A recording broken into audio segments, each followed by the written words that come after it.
السلام علیکم اسٹوڈنٹس، میں ہوں عثمان منشا، لائف اینڈ لیونگ 2 ہمارا جو وہ سبجیکٹ ہے، اور اس میں ہم نے پچھلے لیکچر کے اندر جو وہ ڈسکس کیا تھا کہ مسلمانوں کی تاریخ کو انگریزوں نے مسخ کیسے کیا تھا، اور کیسے انگریز مستشرقین سے جب انہوں نے کام لیا تھا، اور انگریز مستشرقین نے جو نبی علیہ الصلوۃ والسلام کی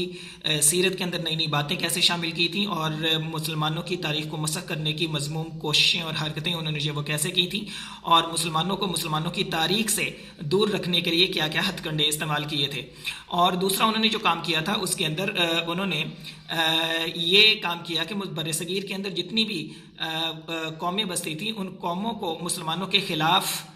کرنے کی جب انہوں نے سازش کی، جس کے اندر سکھ بھی شامل تھے، جس کے اندر جب وہ راجپوت قومیں بھی شامل تھی، جس کے اندر ہندو بھی شامل تھے۔ تو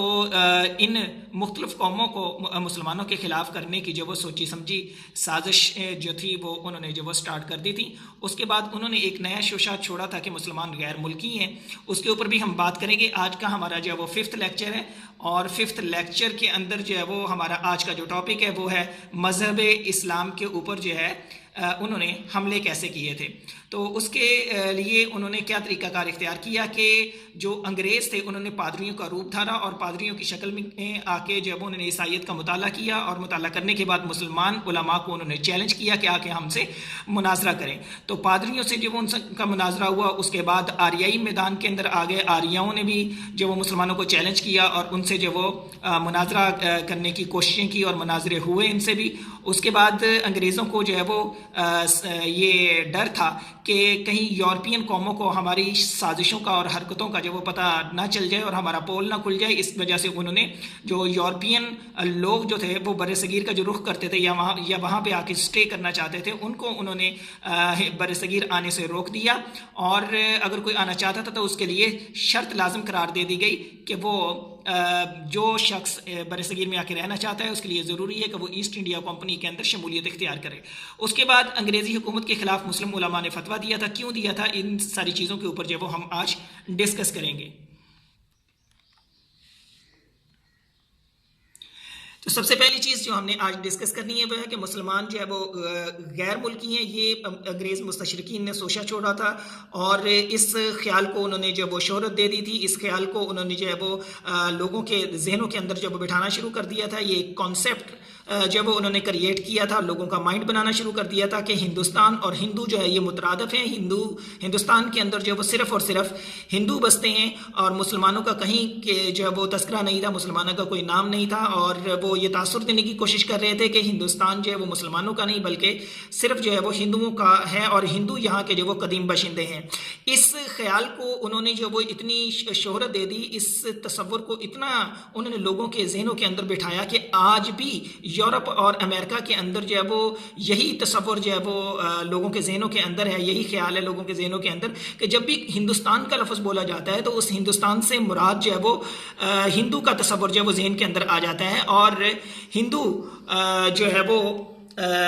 یہ تصور آتا ہے کہ ہندوستان کے اندر صرف اور صرف ہندو بستے ہیں۔ حالانکہ ایسی بات نہیں تھی، بلکہ ہندوستان کے اندر ہندوؤں کے علاوہ بھی بہت ساری قومیں جو وہ آباد ہیں، جس کے اندر سکھ بھی ہیں، جس کے اندر ہندو بھی ہیں، جس کے اندر جو ہے وہ زرتشت بھی ہے، کنفیوشس بھی ہیں، یہودیت بھی ہے، اور عیسائیت بھی ہے،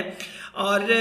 مجوسیت بھی ہے، دہریت بھی ہے، دیگر مسلمان بھی ہیں، دیگر لوگ بھی وہاں پہ جو وہ موجود ہیں، دیگر بہت ساری قومیں وہاں پہ موجود ہیں، لیکن وہ یہ تاثر دینے کے اندر جو وہ بہت حد تک جو وہ کامیاب بھی ہو، اور یہ تاثر جو ہے وہ آج تک جو وہ چلا آ رہا ہے اور موجود ہے لوگوں کے ذہنوں کے اندر کہ جب بھی ہندوستان کا لفظ بولا جاتا ہے تو اس سے مراد ہندو ہی ہوتے ہیں۔ انسان کے ذہن کے اندر جو یہ بات آتی ہے کہ ہندوستان کے اندر صرف جو ہے وہ چونکہ ہندو رہتے ہیں، اس وجہ سے اس کو ہندوستان کہا جاتا ہے۔ ایک انگریز تھا ہوریس ولسن، اس کا نام تھا ہوریس ولسن تھا تو انگریز، لیکن اس کی وضاحت جو تھی اور اس کی شکل و شباہت جو تھی، اس کا جو گیٹ اپ تھا، اس سے وہ پنڈت نظر آتا تھا۔ تو وہ بنارس کا رہنے والا تھا، اور خود کو جو وہ پنڈت لوگوں کے سامنے جو وہ شو کرتا تھا، اور برہمن ذات کے لوگ جو ہے وہ اس پنڈت کو پوجا کرتے تھے۔ اس نے سب سے پہلے جو ہے وہ یہ کام کیا تھا، اور سب سے پہلے اس کنسیپٹ کو لوگوں کے اندر جو ہے وہ بٹھانے کی کوشش کی تھی، اور اس خیال کو عام کیا تھا کہ ہندوستان جو ہے وہ ہندوؤں کا ہے، اور مسلمان یہاں کے باشندے جو ہے وہ نہیں ہیں، مسلمان ایک غیر ملکی قوم ہے، اور یہ ہندوستان کے رہنے والے نہیں ہیں۔ یہ بات جب چونکہ یہ تصور بہت فیمس ہو چکا تھا اور لوگوں کے ذہنوں کے اندر یہ بات بٹھا دی گئی تھی، تو ہندوؤں کی بھی ہندوؤں کے دل و دماغ کے اندر یہ بات اتر گئی، اور اس حد تک جو ہے وہ گھٹی کے اندر ان کے اتر گئی کہ وہ ہندوستان کو اپنی ملکیت خیال کرنے لگ گئے، اور یہ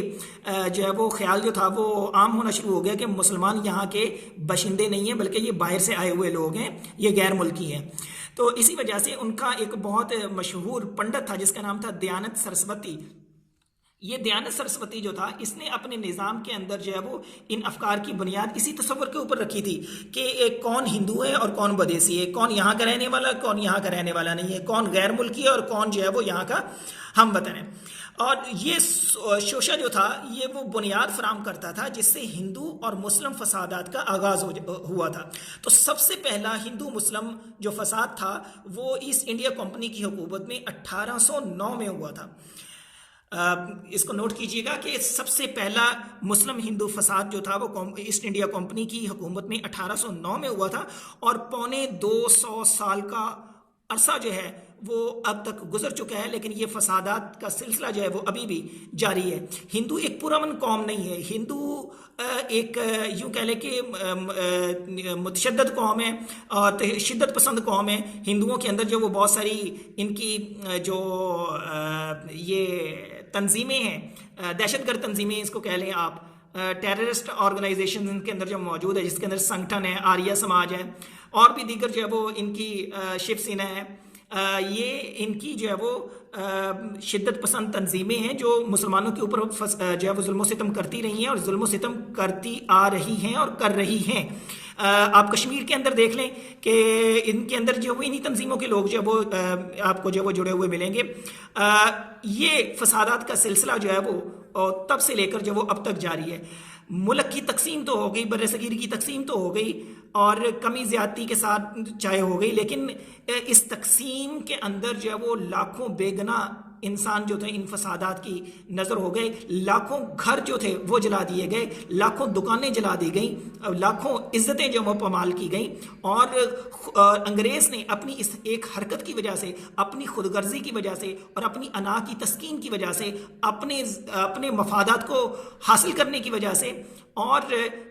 اپنی حکومت کو مستحکم کرنے کے لیے انہوں نے ایک ایسا بیج بو دیا تھا مسلمانوں اور ہندوؤں کے درمیان کہ جو تب سے چلا آ رہا ہے اور اب تک جو وہ نکلنے کا نام نہیں لے رہا، اور ایسی نفرت کا آغاز اس نے کر دیا تھا کہ وہ مسلمان اور ہندو جو ایک ہی ملک کے اندر ایک ہی جگہ پہ رہتے تھے اور انگریز کے داخل ہونے سے پہلے ان کے اندر یہ نفرت اور اناد اس حد تک نہیں تھا، تو یہ نفرت اور اناد اتنا پختہ ان کے اندر کر دیا گیا کہ اب ہندو قوم جو ہے وہ مسلمانوں کے خون کی پیاسی ہے۔ اس کے بعد انہوں نے مذہب اسلام کے اوپر جب وہ حملے کرنے شروع کیے، ایک قدم اور آگے بڑھایا، مسلمانوں کی تاریخ کو مزید داغدار انہوں نے بنانے کے لیے نبی کریم صلی اللہ علیہ وآلہ وسلم کی ذات پر نکتہ چینی کی، آپ علیہ الصلوۃ والسلام کی ذات پر اعتراضات اٹھائے، آپ کی سیرت کو مسخ کرنے کی کوشش کی، آپ کے اوپر جو وہ عیب جوئی کی، مگر یہ ساری چیزیں انہوں نے اس وقت کی جب تک ان کی حکومت کو، ان کی سلطنت کو، ایسٹ انڈیا کمپنی کی جو حکومت تھی وہ مستحکم نہیں ہوگی، اس کو استحکام حاصل نہیں ہو گیا، اور جب تک انگریزوں نے اپنی ہندوستان کے اندر جو حکومت تھی وہ قائم نہیں کر لی اور مکمل انتظام نہیں کر لیا اور مکمل طور پہ برصغیر کی دیگر قوموں کے ذہنوں کے اندر انہوں نے یہ بیج بو نہیں دیا یا اس تصور کو انہوں نے ان کے دل و دماغ کے اندر بٹھا نہیں دیا کہ مسلمان جو ہے وہ غیر ملکی ہیں اور مسلمان ہندوؤں کے دشمن ہیں اور مسلمانوں سے جو ہے وہ کوئی جو وہ فائدہ حاصل نہیں ہو سکتا، مسلمان قوم جو وہ یہاں کے رہنے والی نہیں ہے، اس وقت تک 43 ایئرز کے بعد، 43 سال کے بعد ان کے پادریوں کی جانب سے کوئی دعوت و تبلیغ کا سلسلہ شروع نہیں ہوا تھا۔ یہ ساری چیزیں جب انہوں نے دیکھا کہ ہو چکی ہیں اور برصغیر کی قومیں بھی مسلمانوں کے خلاف ہو چکی ہیں، اس کے بعد انہوں نے اسلام کی تردید کے اندر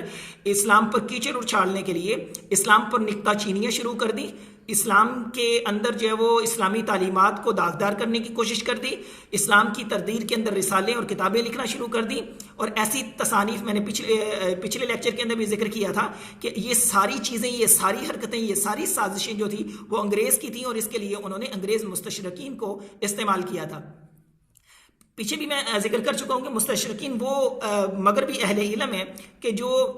مشرقی علوم و فنون کے اوپر جو عبور رکھتے ہیں. وہ مسلمانوں کی تاریخ کا، مسلمانوں کی کتابوں کا، مسلمانوں کے نبی کا، مسلمانوں کی نبی کی سیرت کا وہ مطالعہ کرتے تھے، اسٹڈی کرتے تھے، اسلامی تعلیمات کو اسٹڈی کرتے تھے، اور پھر اس کے اندر جو ہے وہ عیب جوئی کرتے تھے اور نکتہ چینیاں کرتے تھے، اور یوں کہہ لیں کہ کیڑے نکالنے کی کوشش کرتے تھے. ان کو ہندوستان کے مختلف شہروں کے اندر اور عوام الناس کے اندر جب انہوں نے وہ جو کتابیں اور رسالے تصنیف کیے ہوتے تھے وہ لوگوں کے اندر جب وہ تقسیم کرنا شروع کر دیتے تھے. بازاروں کے اندر مجمع لگا کے کھڑے ہو جاتے تھے، بازاروں کے اندر جب وہ چوکوں اور چوراہوں کے اندر عام گزرگاہوں کے اندر کھڑے ہو کر یہ ان کے جو انگریز پادری تھے وہ باز کرتے تھے اور لوگوں کو گمراہ کرنے کی کوشش کرتے تھے، اور مسلمانوں کو کی جو نوجوان نسل تھی ان کو بھی یہ یوں کہہ لیں کہ عیسائی بنانے کی جو وہ کوشش کرتے تھے. اور ہندو تو پہلے ہی ان کے جو وہ ہاتھ کے اندر تھے اور ان کی طرفداری ان کو حاصل تھی. اس وجہ سے بہت حد تک ان کو اس کام کے اندر کامیابی بھی مل رہی تھی. دوسری چیزیں یہ تھی کہ وہ جو عیسائی پادری جو چوکوں اور چوراہوں کے اندر جب وہ کھڑے ہو کے لوگوں کو روک روک کے جب وہ پمفلٹ تقسیم کرتے تھے یا رسالے اور کتابیں تقسیم کرتے تھے یا ان کو جب وہ تبلیغ کرتے تھے اور مسلمانوں کی کردار کشی کرتے تھے، ان کو سرکاری طور پر تحفظ بھی فراہم کیا جاتا تھا، پولیس کے دستے فراہم کیے جاتے، اور وہ نبی علیہ الصلوۃ والسلام کے خلاف اور اسلام کے خلاف جو بدزبانی کیا کرتے تھے. اور یہ سر سید احمد خان نے ایک رسالہ لکھا تھا جس کا نام تھا رسالہ اسباب بغاوت ہند. اس کے اندر سن 1856 میں دارالامارت کلکتہ سے ایک لارڈ پادری ایڈمنڈ نے تمام سرکاری ملازمین کے نام چٹھیاں ارسال کی تھیں. تو اس کے اندر لکھا تھا کہ جگہ جگہ ریلوے اور سڑکیں جو وہ بنائی جا رہی ہیں اور برقی تار کے ذریعے خبریں جو وہ چونکہ پہنچتی ہیں، اس لیے مناسب ہے تم لوگوں کے لیے کہ تم سب کے سب جو وہ عیسائی بن جاؤ. یعنی اس حد تک مسلمانوں کو ان ساری کوششیں کرنے کے بعد وہ مسلمانوں کو ڈرانے اور دھمکانے کے اوپر اترائے تھے کہ تم لوگ جو وہ عیسائیت کو اختیار کر لو اور اسلام کو چھوڑ دو. دوسرا جو پھر جو ہے وہ جب جگہ جگہ ایسا ہونا شروع ہو گیا تو ان انگریز پادریوں نے چونکہ اسلامی تعلیمات کا مطالعہ کیا ہوا تھا تو مسلمانوں کو انہوں نے چیلنج کر دیا اور مناظرے کی دعوت دے دی. مسلمان علماء جو تھے ان کا جواب دینے کے لیے جو تھے وہ میدان میں آئے. انہوں نے بھی عیسائیت کا مطالعہ کیا، ضروری تیاری کی. انہوں نے عبرانی، یونانی اور سریانی زبانیں سیکھی. یہ بھی آپ کا بہت امپورٹنٹ شارٹ ہے، اس میں نوٹ کیجیے گا کہ مسلم علماء نے عیسائی پادریوں سے مناظرے کے لیے کون کون سی زبانیں سیکھی تھیں. تو جناب عبرانی، سریانی اور یونانی زبانیں انہوں نے سیکھی. اور اس سلسلے کے اندر سب سے پہلی کتاب جارج میو کے عباس علی محمد بن علی نے جو کتاب لکھی تھی سن 1832 کے اندر لکھی، جس کا نام تھا صولۃ الزیغم علی اعداء ابن مریم. جی، جارج میو کے عباس علی بن محمد علی نے 1832 کے اندر، اسے نوٹ کیجئے گا، ایک کتاب لکھی تھی جس کا نام تھا صولۃ الزیغم علی اعداء ابن مریم. تو یہ پہلا مطبوعہ تھا، یہ پہلا مناظرہ تھا جو مولانا آل رسول اور پادری فنڈر کے درمیان ہوا تھا. اسے بھی نوٹ کیجئے گا. اور یہ مناظرہ تحریری تھا اور تقریباً 7 مہینے تک یہ مناظرہ چلتا رہا. یہ چیزیں نوٹ کرنے والی ہیں، اسے نوٹ کیجئے گا. اور پھر جو ہے انہوں نے سب سے جو زیادہ مشہور اور مارکت الآراء مناظرہ ہوا یہ پادری فنڈر اور مولانا رحمت اللہ کے درمیان اور ڈاکٹر وزیر خان کے درمیان ہوا تھا، اور جس کے اندر سرکاری حکام اور لوگوں کی یا یوں کہہ لیں کہ تماشبینوں کی ایک بہت بڑی تعداد وہاں پر موجود تھی. اور یہ وہ موقع تھا کہ جہاں پر علماء نے ان عیسائی پادریوں کے گھمنڈ کو خاک کے اندر ملایا اور ان عیسائی پادریوں کو جو تھی وہ شکست دی تھی، اور ان کا زور اور گھمنڈ اور غرور اور فخر اور تکبر جو تھا جو جس کی بنا پر وہ چیلنج کر رہے تھے مسلمانوں کو، وہ ہمیشہ کے لیے ختم ہو گیا. اس کے بعد اسٹوڈنٹس ہوا یہ کہ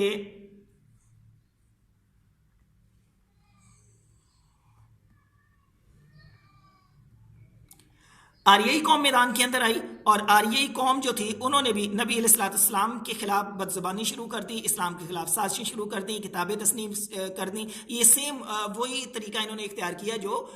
جو یہ عیسائی پادریوں نے اختیار کیا تھا. تو آریائی قوم نے بھی اس کے بعد وہی کام شروع کر دیا. پنڈت دیانت سرسوتی جو تھا اس کی سرکردگی کے اندر یہ آریائی میدان کے اندر آئے تھے، اور انہوں نے